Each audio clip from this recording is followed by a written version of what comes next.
ഹരേ കൃഷ്ണ. എല്ലാവർക്കും മാധവത്തിലേക്ക് സ്വാഗതം. ഇന്ന് നമ്മൾ ഭാഗവതത്തിലെ ഒരു മനോഹരമായ ഭാഗമാണ് പറയുന്നത്.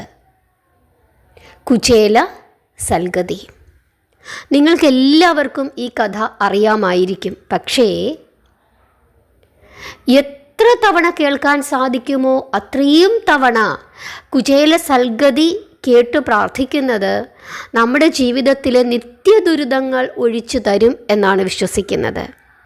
ധനധാന്യ സമ്പത്തുകൾ നമുക്ക് വർദ്ധിപ്പിക്കും. നമ്മുടെ മനസ്സിലെ ഭക്തി അത് നമുക്ക് വർദ്ധിപ്പിക്കും.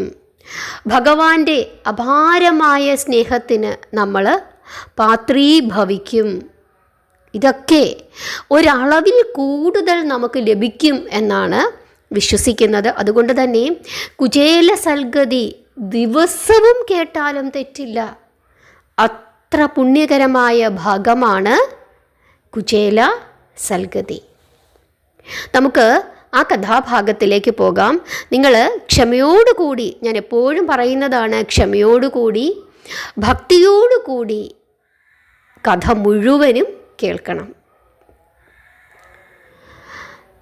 ഭഗവാൻ ശ്രീകൃഷ്ണൻ്റെയും ബലരാമൻ്റെയും സുദാമ എന്ന കുചേലൻ്റെയും ഗുരുവായിരുന്നു ആര്? സാന്ദീപനി. സാന്ദീപനി മുനിയുടെ ഗുരുകുലവാസം, ആ ഗുരുകുലവാസ സമയത്ത് നന്ദാത്മജൻ്റെ ഏറ്റവും സ്നേഹമേറിയ സതീർത്ഥ്യനായിരുന്നു പരമദരിദ്രനായ കുചേലൻ. നിറഞ്ഞ കണ്ണുകളോടുകൂടിയ ഒരു ബ്രാഹ്മണ കുമാരൻ. എപ്പോഴും കുചേലൻ്റെ മുഖത്ത് ഒരു ദുഃഖഭാവമാണ്. പൊട്ടിക്കരഞ്ഞുകൊണ്ടാണ് കുചേലൻ കൃഷ്ണനെ ഗുരുകുലത്തിൽ നിന്നും യാത്രയാക്കിയത്. സുദാമാവ് എന്നായിരുന്നു ആ ബാലൻ്റെ യഥാർത്ഥമായ നാമം. പക്ഷേ കുചേലൻ എന്ന പേരിലാണ് അദ്ദേഹം അറിയപ്പെട്ടത്. വർഷങ്ങൾ കഴിഞ്ഞു. ഇന്ന് ആ ബ്രാഹ്മണൻ അവന്തി രാജ്യത്ത് സാന്ദീപനി മുനിയുടെ ആശ്രമ പ്രദേശത്തിനടുത്ത് ഒരു ചെറ്റക്കുടിലിൽ പരമദരിദ്രനായി കഴിഞ്ഞുകൂടുകയാണ്. ഗൃഹസ്ഥാശ്രമം സ്വീകരിച്ചു അദ്ദേഹം. ഒരു സൽഗുണ സമ്പന്നയെ അദ്ദേഹം വേളി കഴിച്ചു. അവളിൽ കുറേയേറെ സന്താനങ്ങളും അദ്ദേഹത്തിനുണ്ടായി. പക്ഷേ തൻ്റെ കുഞ്ഞുങ്ങൾക്ക് ഒരു നേരത്തെ ആഹാരം പോലും കൊടുക്കുവാനുള്ള കഴിവ് ആ പാവപ്പെട്ട കുചേലന് ഉണ്ടായില്ല. 24 മണിക്കൂറും ഈശ്വര ചിന്തയിൽ മുഴുകി കഴിഞ്ഞുകൂടിയ ആ ബ്രാഹ്മണന് കുടുംബത്തിൻ്റെ ക്ലേശങ്ങളെപ്പറ്റി ഓർക്കാൻ സമയം കിട്ടിയില്ല എന്നു വേണം കരുതാൻ. നേരം വെളുത്താൽ അന്തിയാകുന്നതുവരെ അസ്ഥിപഞ്ജരങ്ങളായ ശരീരത്തോടു കൂടിയ കുഞ്ഞുങ്ങളെയും പിടിച്ചുകൊണ്ട് ആ കുചേല പത്നി ആ നാട്ടിലെ ഗൃഹങ്ങളിലെല്ലാം കയറി ഇറങ്ങി യാചിക്കും. ചിലർ വല്ലതും കൊടുക്കും, ചിലർ കൊടുത്തില്ല എന്നും വരും.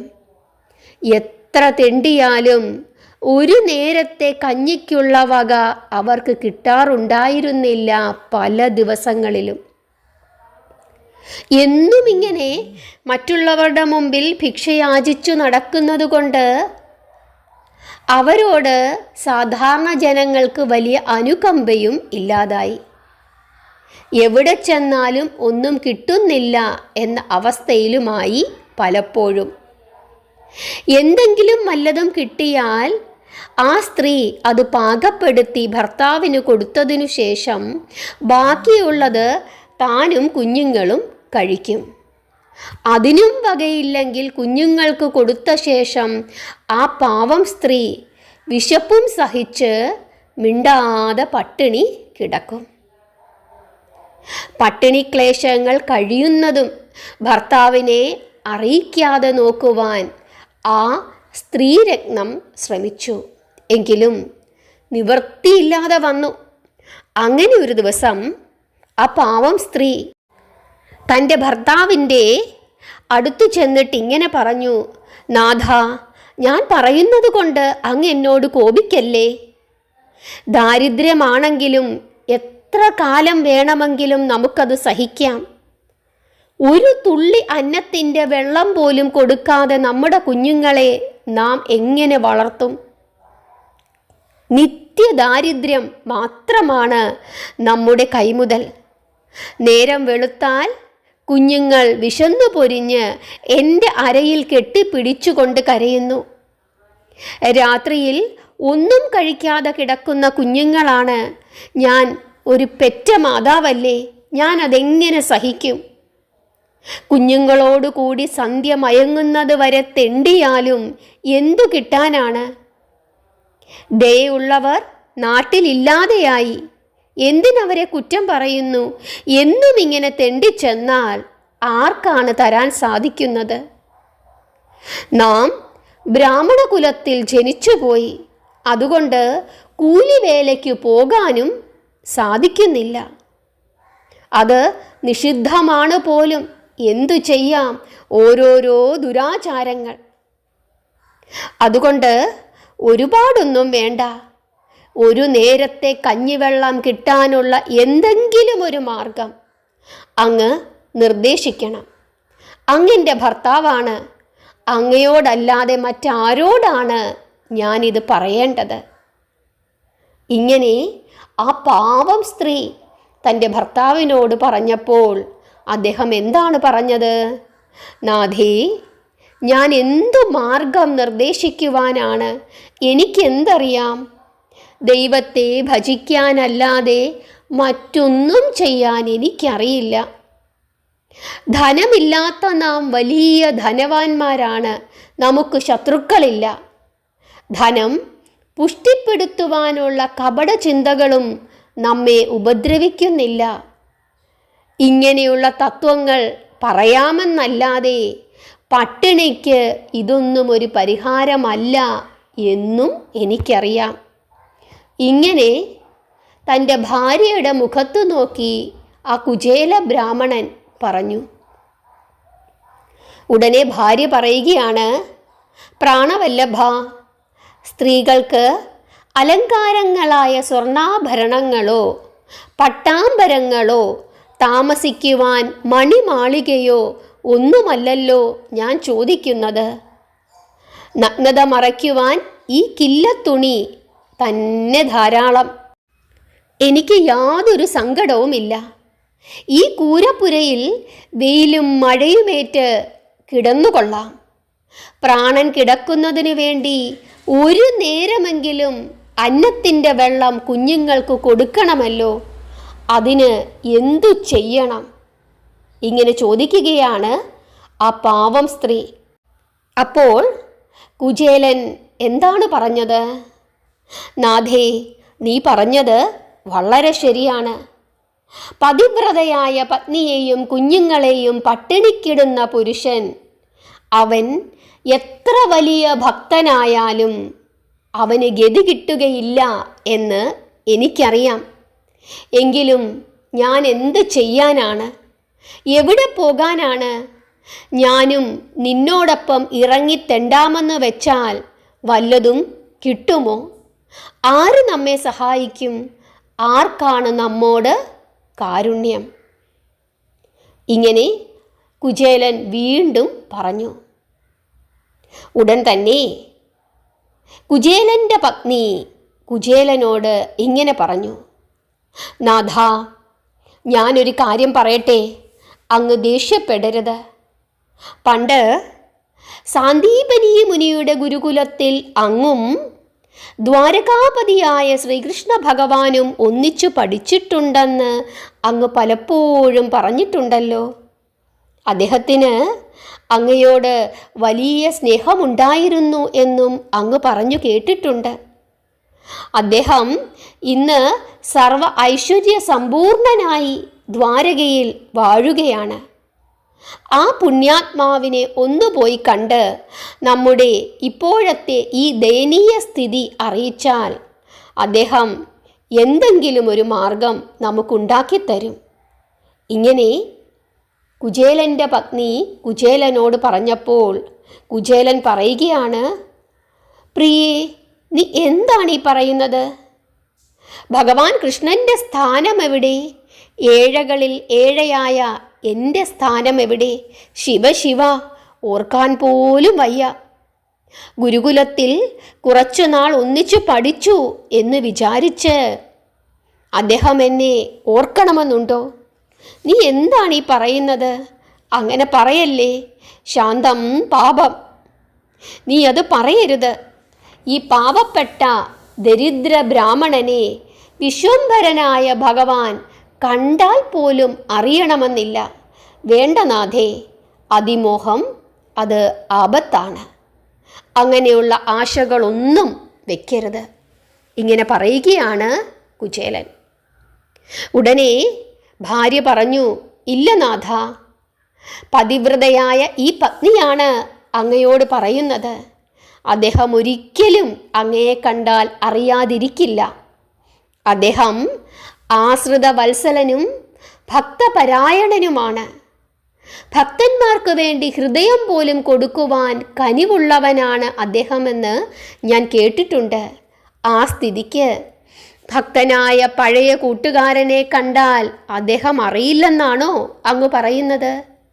അങ്ങയുടെ മനസ്സിൽ അന്ധത കയറിക്കൂടിയിരിക്കുകയാണ്. ഇങ്ങനെ പറഞ്ഞ് കുചേലൻ്റെ പത്നി കുചേലനെ നിർബന്ധിച്ചു. അപ്പോൾ കുചേലൻ പറയുകയാണ്, പ്രിയേ, നിനക്ക് നിർബന്ധമാണെങ്കിൽ ഞാൻ പോകാം, വിഷമിക്കണ്ട. അറിഞ്ഞാലും അറിഞ്ഞില്ലെങ്കിലും ഭഗവാനെ എനിക്കൊന്ന് കാണാൻ സാധിക്കുമല്ലോ, എനിക്കത് മതി. ദൂരെ വെച്ചാണെങ്കിലും ഞാനത് കണ്ട് ആനന്ദിച്ചു കൊള്ളാം. ഭഗവാനെ, അവിടുത്തെ ദർശനം മാത്രം എനിക്ക് കിട്ടിയാൽ മതി. നാഥേ, ഭാഗ്യം കൊണ്ട് എനിക്ക് അദ്ദേഹത്തെ നേരിട്ടു കാണാൻ കഴിഞ്ഞാൽ ഞാനൊന്നും അദ്ദേഹത്തോട് ചോദിക്കുകയില്ല. എന്തെങ്കിലും ചോദിക്കാനാണ് ഞാൻ വന്നത് എന്ന് അദ്ദേഹം ധരിക്കുന്നത് എനിക്ക് ഇഷ്ടമല്ല. അങ്ങനെ അദ്ദേഹത്തെ തോന്നിപ്പിക്കരുത്. സർവജ്ഞനാണ് മാധവൻ. മനസ്സറിഞ്ഞ് അദ്ദേഹം എന്തെങ്കിലും തന്നാൽ ഞാൻ കൊണ്ടുവരാം. ഞാനിതെല്ലാം നേരത്തെ തന്നെ ദേവിയോട് പറയുകയാണ്. പിന്നെ എന്നെ വഴക്കു പറയരുത്. പക്ഷേ ഒരു കാര്യം, അത് നാം മറന്നുപോയി. മഹത്തുക്കളായ പുണ്യാത്മാക്കളെ കാണുവാൻ പോകുമ്പോൾ എന്തെങ്കിലും ഒരു തിരുമുൽ കാഴ്ച അവരുടെ മുമ്പിൽ വെക്കണം. അതൊരാചാരമാണ്. നാം ദരിദ്രരാണെങ്കിലും എന്തെങ്കിലും ഒന്ന് വേണ്ടേ? വെറും കയ്യും വീശി ചെല്ലുന്നത് ശരിയാണോ? പോരെങ്കിൽ വളരെ കാലം കഴിഞ്ഞ് പഴയ കൂട്ടുകാരനെ കാണുവാൻ ചെല്ലുന്നതാണ്. ഇങ്ങനെ പറയുകയാണ് കുചേലൻ. ഭർത്താവിൻ്റെ വാക്കുകൾ കേട്ട് ഉത്തമയായ ആ ഗൃഹനായിക ഭഗവാനെ മനസ്സിൽ ധ്യാനിച്ചുകൊണ്ട് അയൽപ്പക്കത്തുള്ള 3-4 വീടുകളിൽ ചെന്ന് യാചിച്ചു. 2 പിടി നെല്ലു കിട്ടി. വേഗം തന്നെ അവൾ അത് ഇടിച്ച് അവലാക്കി ഒരു കീറ തുണിക്കഷ്ണത്തിൽ പൊതിഞ്ഞ് ഭർത്താവിൻ്റെ കയ്യിൽ കൊണ്ടുവന്നു കൊടുത്തു. ഈ നിസാരമായ സാധനം ജഗത്പതിയായ കൃഷ്ണനു ഞാൻ എങ്ങനെ കാഴ്ചയായി നൽകും? അദ്ദേഹത്തിന് എന്തു തോന്നും? ഇങ്ങനെ ചിന്തിക്കുകയാണ് കുചേലൻ. ഉടനെ ഭാര്യ പറയുകയാണ്, നാഥ, ഭക്തിയോടുകൂടി ഭഗവാൻ എന്തു കൊടുത്താലും അദ്ദേഹത്തിന് തൃപ്തിയാണ്. ഭക്തർ നൽകുന്ന വിഷം പോലും അമൃതായി ഭഗവാൻ ആസ്വദിക്കും. ക്ഷീരവെള്ളം കുടിച്ച് ദ്രൗപദിയെ അനുഗ്രഹിച്ച കഥ ഞാൻ കേട്ടിട്ടുണ്ട്. അതുകൊണ്ട് അങ്ങ് വിഷമിക്കണ്ട. ഇങ്ങനെ ഭാര്യ പറഞ്ഞ് ഭർത്താവിനെ സമാധാനപ്പെടുത്തി. കുചേലൻ കുളിച്ചു നെറ്റിയിൽ ഭസ്മമൊക്കെ പുരട്ടി ഗോപി ചന്ദന കുറികളുമൊക്കെ ചാർത്തി ഒരു കീറ തുണി ഞൊറിഞ്ഞുടുത്ത് പൊളിഞ്ഞ ഒരു ഓലക്കുട, ആ ഓലക്കുടയും കയ്യിലെടുത്ത് അവൽപ്പൊതി ആരും കാണാതെ കഷത്തിൽ ഒളിപ്പിച്ചു വെച്ച് പട്ടിണി വയറോടുകൂടി ആ കുചേല ബ്രാഹ്മണൻ ഭാര്യയോടും കുഞ്ഞുങ്ങളോടും യാത്രയും ചൊല്ലി ദ്വാരക ലക്ഷ്യമാക്കി നടന്നു. പത്നിയും കുഞ്ഞുങ്ങളും ആ യാത്രയും നോക്കിക്കൊണ്ട് കണ്ണുനീരിൽ കുളിച്ച് പാവകളെ പോലെ നിന്നു. അച്ഛൻ എങ്ങോട്ടാണ് പോയതമ്മേ? ഒരു കുട്ടി ചോദിച്ചു. ശ്രീകൃഷ്ണ ഭഗവാനെ കാണുവാനാണ് അച്ഛൻ പോയത്. ഭഗവാനെ കണ്ടാൽ നമ്മുടെ ദാരിദ്ര്യമൊക്കെ തീരുമോ അമ്മേ? ഭഗവാൻ കനിഞ്ഞാൽ തീരും.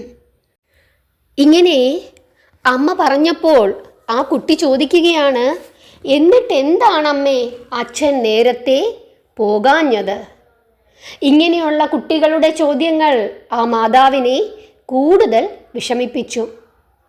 കുചേലൻ പതുക്കെ പതുക്കെ ദ്വാരകയിലേക്ക് നടക്കുകയാണ്. മാർഗമധ്യേ ഇരുന്നും കിടന്നും വിശ്രമിച്ചും അങ്ങനെ നടക്കുകയാണ്. വഴികളുടെ ഓരങ്ങളിൽ കാണുന്ന പൊയ്കകളിലെ പച്ചവെള്ളം മാത്രമായിരുന്നു ആഹാരം. കുചേലൻ ചിന്തിക്കുകയാണ്, ദ്വാരകയിൽ ചെന്നാൽ മാധവൻ എന്നെ അറിയുമോ?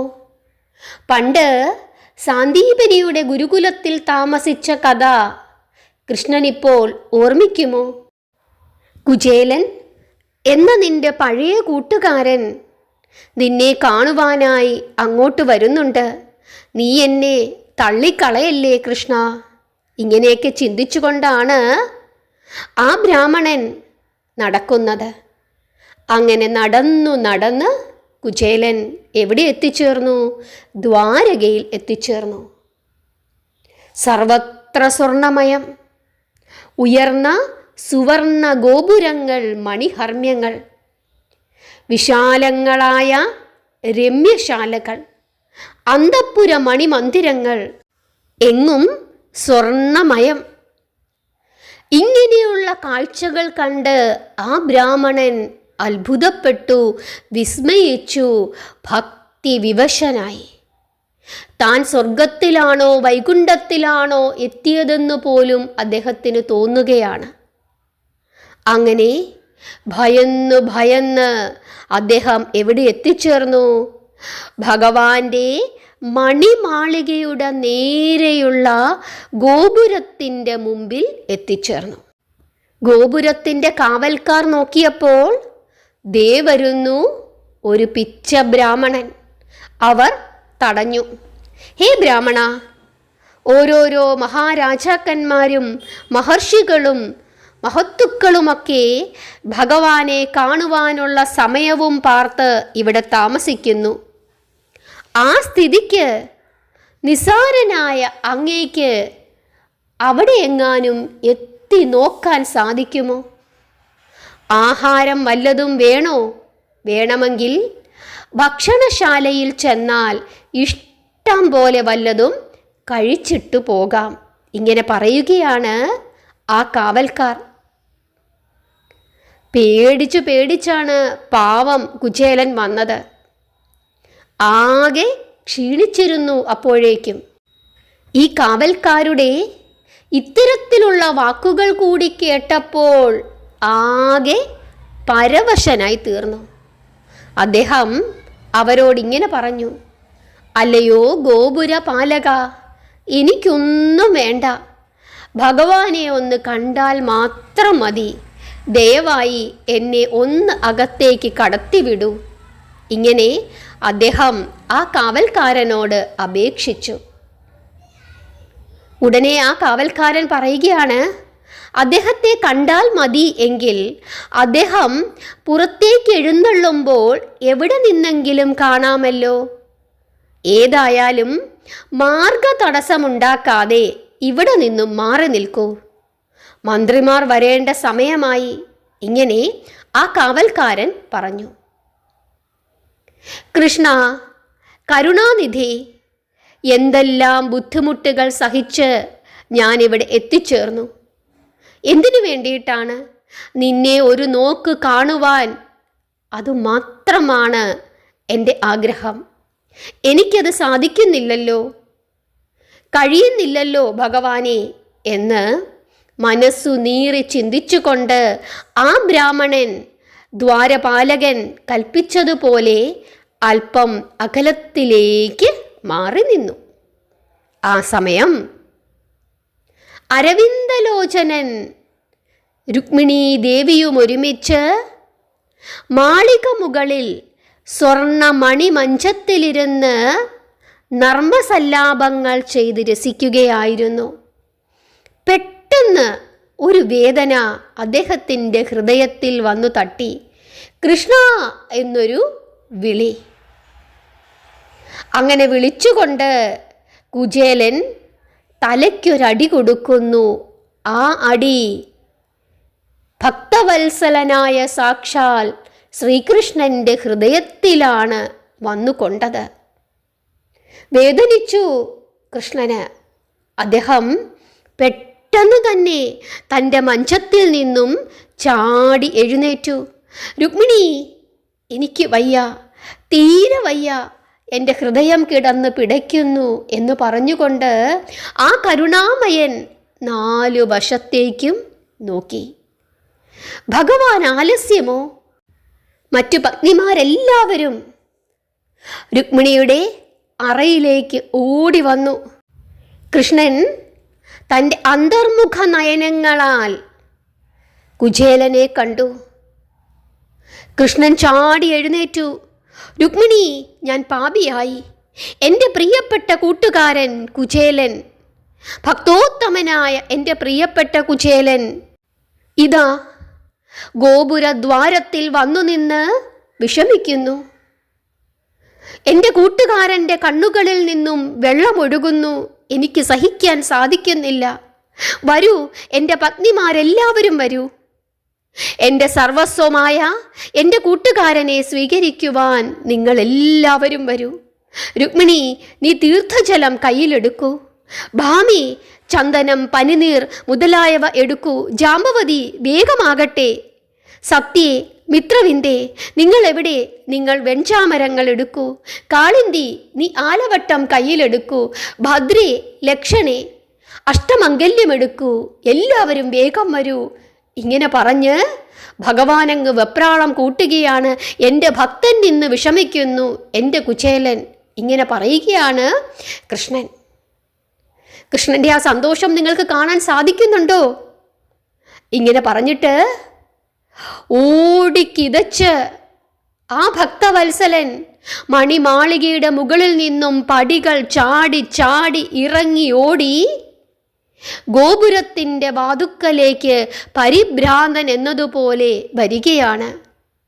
എന്നിട്ട് അവിടെ നിന്ന ആ കീറത്തുണിയിട്ട അസ്ഥിപഞ്ജരമായി നിന്ന തൻ്റെ കൂട്ടുകാരൻ്റെ മുമ്പിലേക്ക് ഓടി വന്നിട്ട് ആ കൂട്ടുകാരൻ്റെ പാദങ്ങളിൽ ഭഗവാൻ സാഷ്ടാംഗം പ്രണമിച്ചു. കുചേല, അങ്ങ് വന്നിട്ട് കുറേ നേരമായോ? ഇവിടെ നിന്ന് വിഷമിച്ചോ? അങ്ങ് വന്നത് ഞാൻ അറിഞ്ഞില്ല. എനിക്ക് മാപ്പ് നൽകൂ. ഇങ്ങനെ പറയുകയാണ് പരംപുരുഷൻ. എന്നിട്ട് അദ്ദേഹം രുക്മിണിയുടെ കയ്യിൽ നിന്നും തീർത്ഥജലം വാങ്ങി കുചേലൻ്റെ പാദങ്ങളെ തൻ്റെ തൃക്കരങ്ങൾ കൊണ്ട് തന്നെ കഴുകി. ആ തീർത്ഥജലം അദ്ദേഹവും പത്നിമാരും സേവിച്ച് ശിരസുകളിൽ തളിച്ചു. പത്നിമാരുടെ കൈകളിൽ നിന്നും പനിനീര്, കളഭം മുതലായവ വാങ്ങി അദ്ദേഹം തന്നെ തൻ്റെ കൂട്ടുകാരൻ്റെ ശരീരത്തിൽ പൂശി. ആലവട്ടം അദ്ദേഹം തന്നെ പിടിച്ചു. വെഞ്ചാമരം അദ്ദേഹം തന്നെ വീശി. അങ്ങനെ സർവ ആചാരങ്ങളും മുകുന്ദൻ തന്നെ ചെയ്തു. അതിനുശേഷം ഭഗവാൻ ആ കൂട്ടുകാരൻ്റെ കൈകളിൽ മുറുക്കി പിടിച്ചുകൊണ്ട് പത്നിമാരുടെ അകമ്പടിയോടുകൂടി മണിമാളികയിൽ കൊണ്ടുചെന്ന് താനിരുന്ന സ്വർണ്ണക്കട്ടിലിൽ ഇരുത്തി. പുഷ്പമാല്യങ്ങളാലും അംഗരാഗങ്ങളാലും ഭഗവാന്റെ പത്നിമാർ ആ ബ്രാഹ്മണനെ പൂജിച്ചു. ഹരേ കൃഷ്ണ. കണ്ടോ, ഭഗവാന്റെ ഭക്തവാത്സല്യം. ഭഗവാന്റെ ഭക്തവാത്സല്യവും സ്വീകരണങ്ങളും സൽക്കാരങ്ങളുമെല്ലാം കണ്ടപ്പോൾ പാവപ്പെട്ട കുചേലൻ പേടിച്ചുപോയി. കുചേലൻ പ്രജ്ഞയറ്റവനെ പോലെ ഇരിക്കുകയാണ്. തൊഴുത് കൂനിക്കൂടി ആ മഞ്ചത്തിൽ കുത്തിയിരിക്കുകയാണ് ആ പാവം. ഭയന്നു, ശരിക്കും പറഞ്ഞു കഴിഞ്ഞാൽ. ശീതളപാനീയങ്ങളും മധുര പലഹാരങ്ങളും നൽകി ഭക്തൻ്റെ ക്ഷീണം തീർത്തു സർവേശ്വരൻ. അതിനുശേഷം അദ്ദേഹത്തിൻ്റെ അടുത്തിരുന്ന് ശരീരം തടവിക്കൊണ്ട് ഓരോരോ കുശല പ്രശ്നങ്ങൾ ചെയ്യുന്നതിനിടയിൽ പീതാംബരൻ ഇങ്ങനെ ചോദിച്ചു: ഗുരുകുലം വിട്ടതിനു ശേഷം എവിടെയായിരുന്നു താമസം? മാതാപിതാക്കളൊക്കെ മരിച്ചുപോയോ? എവിടെയായിരുന്നു ഇത്ര കാലം? എത്ര കാലമായി? ഒന്ന് കാണുവാൻ ഞാൻ ആഗ്രഹിക്കുന്നു. എന്നെ മറന്നുപോയി ഇല്ലേ? ഇപ്പോഴെങ്കിലും എന്നെ ഒന്ന് വന്ന് കാണാമെന്ന് വിചാരിച്ചല്ലോ. നന്നായി. എന്നെ കാണാൻ തന്നെയാണോ ഇങ്ങോട്ടേക്ക് വന്നത്? അതോ വല്ല ബന്ധുഗൃഹത്തിലും പോകുന്ന വഴി ഇങ്ങോട്ട് കയറിയതാണോ? ബന്ധുക്കളൊക്കെ എവിടെയാണ്? വിവാഹം കഴിഞ്ഞോ? പത്നി സുന്ദരിയാണോ? സ്നേഹമുള്ളവളാണോ? മക്കളൊക്കെ ഉണ്ടായോ? എത്ര പേരുണ്ട്? എല്ലാവരും കൂടി സുഖമായിട്ടല്ലേ ജീവിക്കുന്നത്? കഴിഞ്ഞുകൂടുവാൻ വേണ്ട സ്വത്തുക്കളെല്ലാം ഉണ്ടാക്കിയിട്ടുണ്ടോ? താമസിക്കുവാൻ നല്ല കെട്ടിടം ഇതിനിടയിൽ ഉണ്ടാക്കിയോ? ഇങ്ങനെയൊക്കെ ഒറ്റ ശ്വാസത്തിൽ ഭഗവാൻ ചോദിക്കുകയാണ്.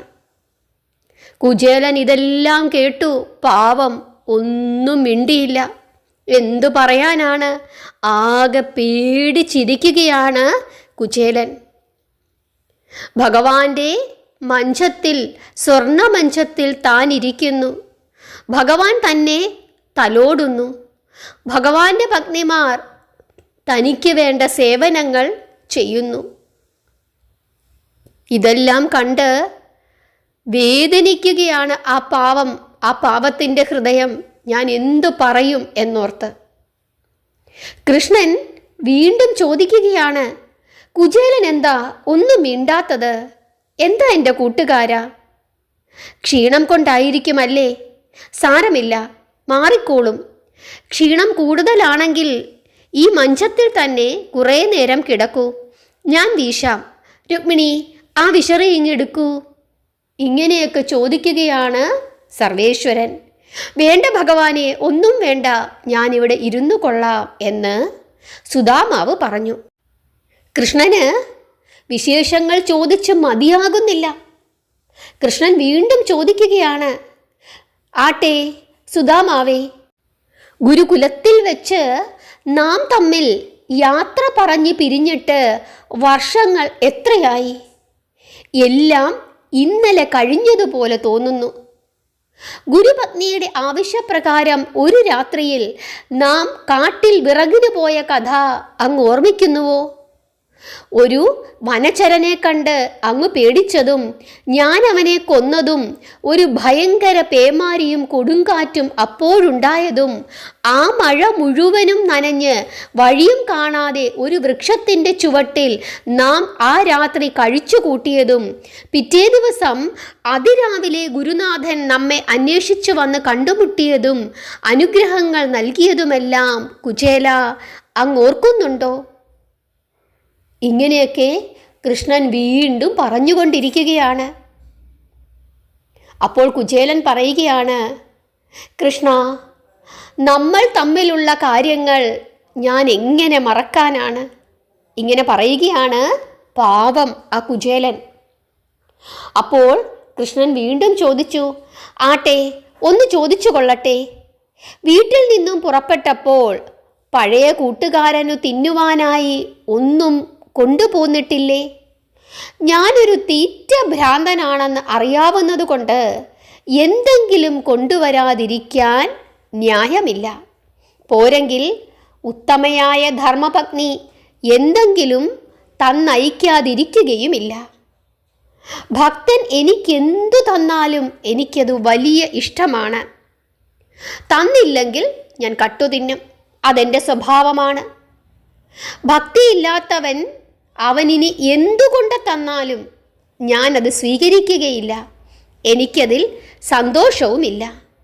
അതുകൊണ്ട് നിസ്സാരമായ വല്ലതുമാണ് കൊണ്ടുവന്നിട്ടുള്ളതെങ്കിൽ അങ്ങ് വിഷമിക്കണ്ട.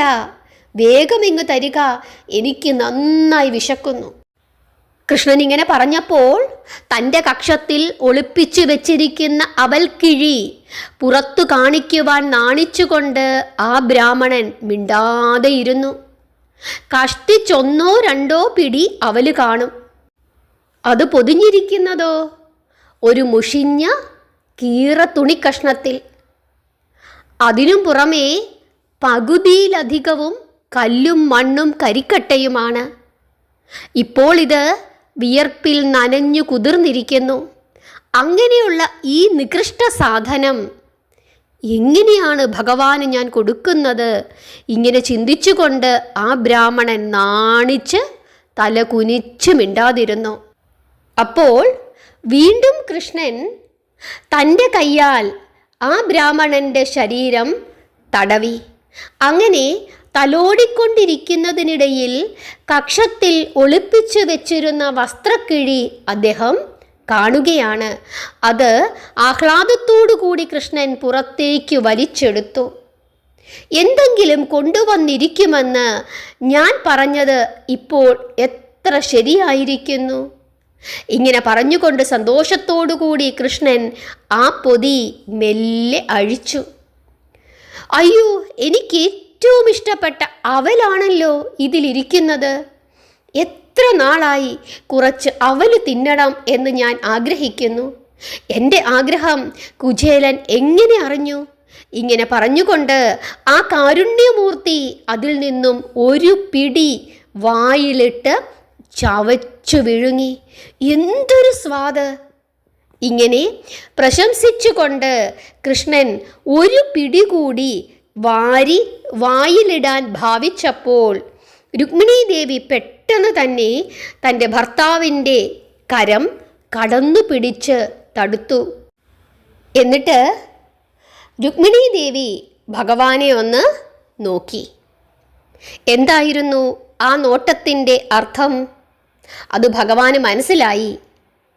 നാഥ, ഒരു പിടി അവൽ ഭക്ഷിച്ചപ്പോൾ തന്നെ ബ്രാഹ്മണൻ്റെ ഭവനം ദേവേന്ദ്ര മന്ദിരം പോലെ ആയി കഴിഞ്ഞിരിക്കുന്നു. ഇനി ഒരു പിടി കൂടി ഭക്ഷിച്ചാൽ ഞാൻ ഈ ബ്രാഹ്മണൻ്റെ ദാസിയാകേണ്ടി വരും.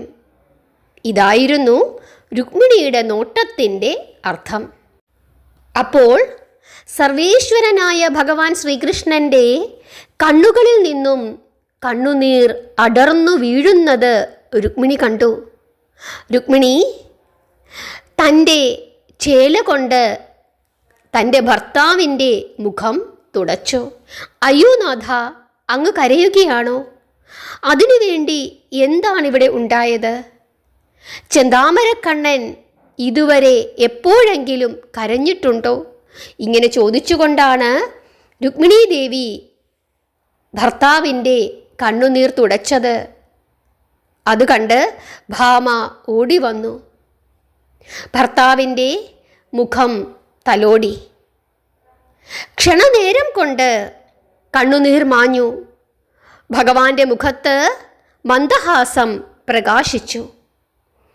ഭക്തൻ എത്രയെത്ര ഐശ്വര്യം നൽകിയിട്ടും മതിവരാത്ത കരുണാനിധി കരഞ്ഞു പോയതാണ്. ഹരേ കൃഷ്ണ.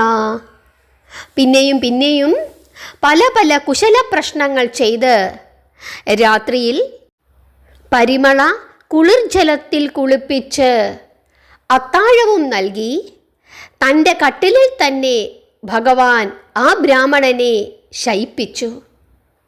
പിറ്റേ ദിവസം രാവിലെ ബ്രാഹ്മണൻ ദിനകൃത്യങ്ങളും പ്രഭാത ഭക്ഷണവും കഴിഞ്ഞ് നന്ദാത്മജനോട് യാത്രയും ചോദിച്ചു. ആകട്ടെ, പോയി സുഖമായി ജീവിച്ചു കൊള്ളുക.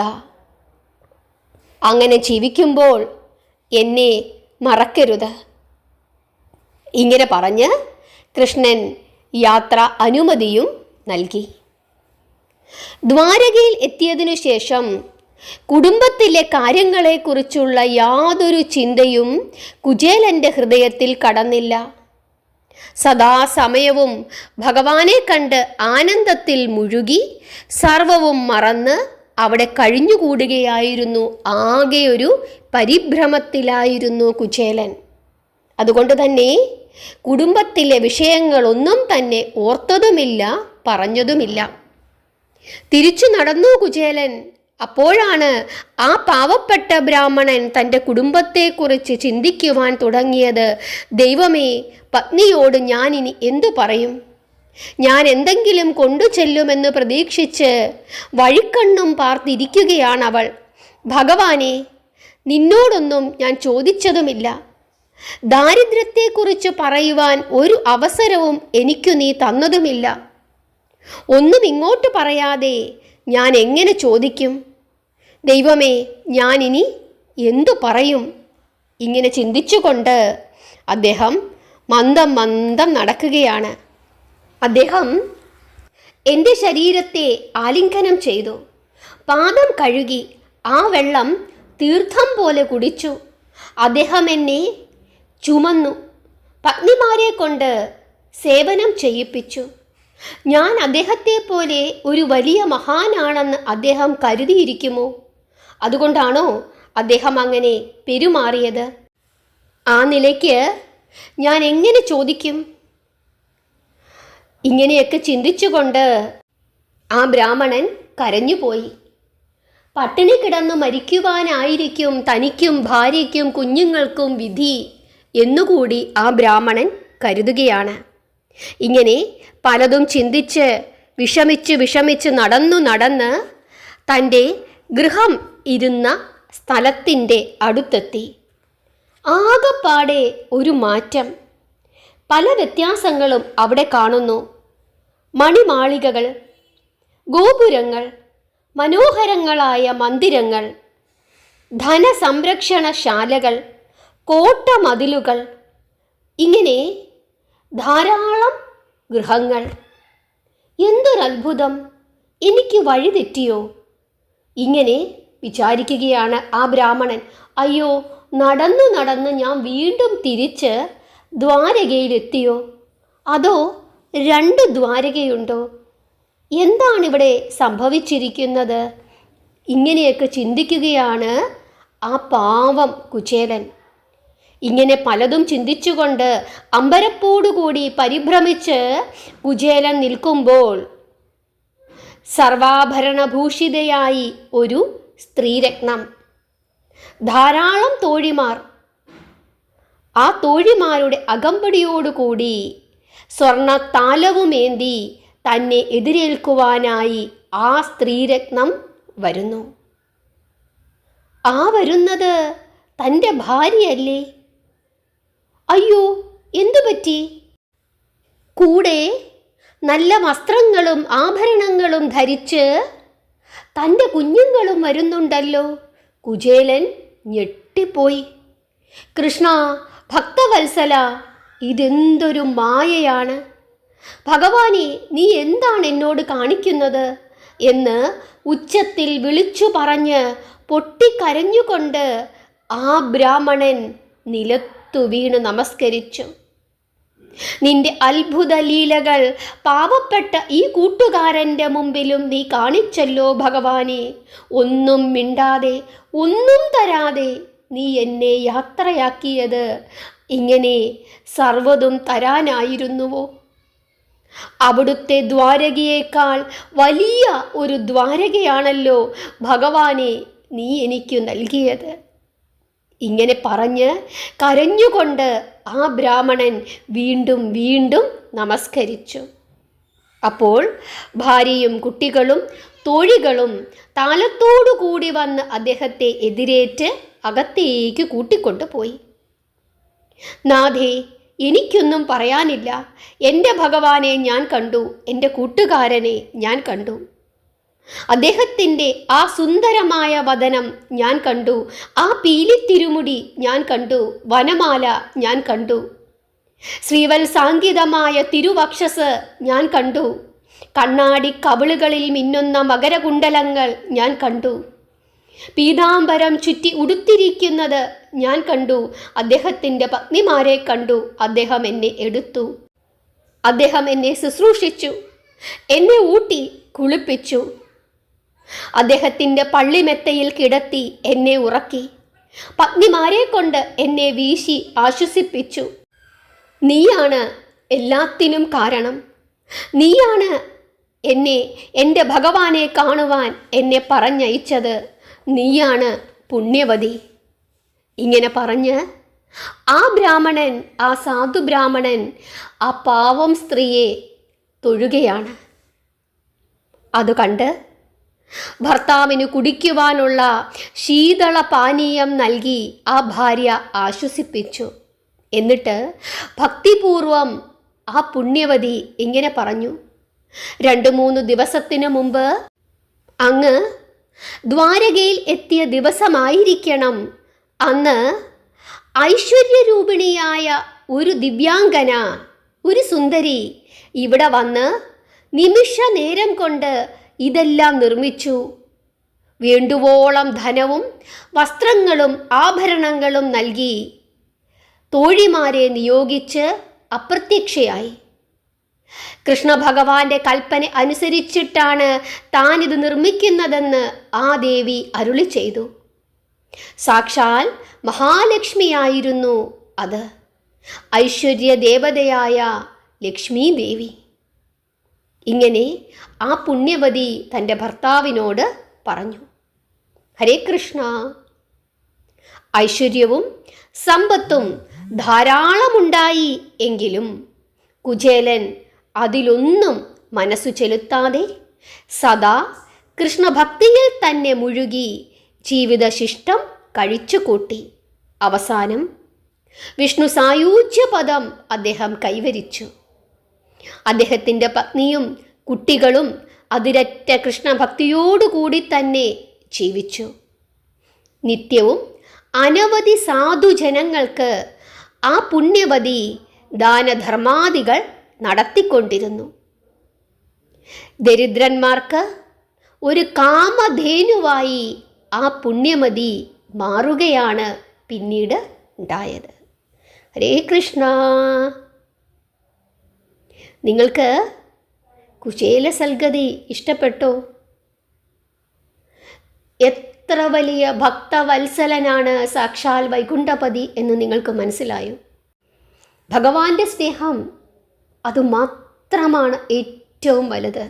ഒന്നും ചോദിക്കണ്ട, സർവേശ്വരൻ അറിയാം നമുക്ക് എന്താണ് വേണ്ടതെന്ന്. ആ ഭഗവാന്റെ സ്നേഹത്തിനു വേണ്ടിയായിരിക്കണം നമ്മൾ ഓരോരുത്തരും ജീവിക്കേണ്ടത്. വേണ്ട സമയത്ത് വേണ്ടതുപോലെ ഈശ്വരൻ നമുക്ക് തന്നുകൊള്ളും. ഒരുപാട് കാലം കുചേലനും ഭാര്യയും കഷ്ടപ്പെട്ടു. അതിനുശേഷമാണ് സർവേശ്വരൻ അവർക്ക് എല്ലാ ഐശ്വര്യങ്ങളും നൽകിയത്. കാരണം അപ്പോഴാണ് അതിന് സമയമായത്. ആ കൊച്ചുകുട്ടി ചോദിച്ചതുപോലെ, ഇതിനു മുമ്പ് എന്താണമ്മേ അച്ഛൻ പോകാഞ്ഞത്? സമയമായില്ല. അതാണ് കാരണം. സമയമായപ്പോൾ സർവേശ്വരൻ എല്ലാം നൽകി അനുഗ്രഹിച്ചു. അതാണ് ഭക്തവത്സലൻ. പക്ഷേ തനിക്കു കിട്ടിയ ധനത്തിൽ അവർ അഹങ്കരിച്ചില്ല. അതുകൊണ്ട് സർവേശ്വരൻ അത് തിരിച്ചെടുത്തതും ഇല്ല. നിങ്ങൾക്ക് മനസ്സിലായി എന്ന് വിശ്വസിക്കുന്നു. നാമം ജപിച്ചുകൊണ്ടേയിരിക്കുക. ഭക്തവത്സലനായ ഭഗവാൻ ശ്രീകൃഷ്ണനെ എപ്പോഴും മനസ്സിൽ ചിന്തിച്ചുകൊണ്ടേയിരിക്കുക. അദ്ദേഹത്തെ സ്നേഹിക്കുക. നിങ്ങളെല്ലാവരെയും സർവേശ്വരൻ അനുഗ്രഹിക്കട്ടെ. ഹരേ കൃഷ്ണ.